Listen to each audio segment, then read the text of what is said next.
Godavari river front అభివృద్ధిపై AP ప్రభుత్వం దృష్టి సారించింది. దానిలో భాగంగా గోదావరి పరివాహక ప్రాంతాల్లోని బోటుపై పర్యాటక శాఖ మంత్రులు Kandula Durgesh, BJP MP Daggubati Purandeswari, collector P Prashanti, MLA Gorantla Butchaiah Chowdary, Adireddy Srinivas, municipal commissioner K Dinesh Kumar పర్యటించారు. రాజమండ్రిలోని అన్ని గోదావరి స్నాన ఘట్టాలు, గోదావరి గట్టును పరిశీలించి తదుపరి కార్యాచరణపై అధికారులతో చర్చించారు. వచ్చే పుష్కరాల నాటికి గోదావరి గట్టు సుందరీకరణ పనులు పూర్తి చేయాలని అధికారులను ఆదేశించారు. అలాగే పర్యాటక బోట్ల ఫ్లోటింగ్, రెస్టారెంట్ ఏర్పాటు, హేవలక్ బ్రిడ్జ్ అభివృద్ధి, బ్రిడ్జ్ లంక అభివృద్ధిపైన చర్చించారు.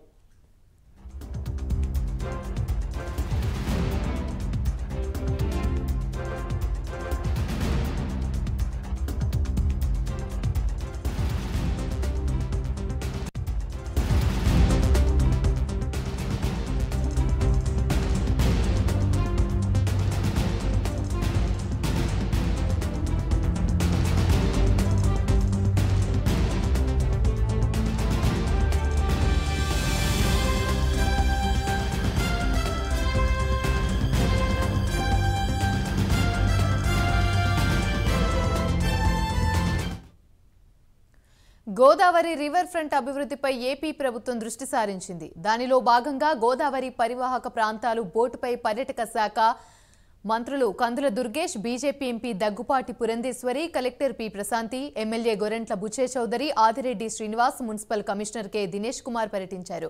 ఇక రాజమండ్రిలోని అన్ని గోదావరి స్నాన ఘట్టాలు, గోదావరి గట్టును పరిశీలించి తదుపరి కార్యాచరణపై అధికారులతో చర్చించారు.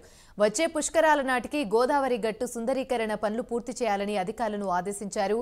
అలాగే పర్యాటక బోట్లు, ఫ్లోటింగ్, రెస్టారెంట్ ఏర్పాట్లు, హేవలక్ బ్రిడ్జ్ అభివృద్ధి, బ్రిడ్జ్ లంక అభివృద్ధిపై చర్చించారు.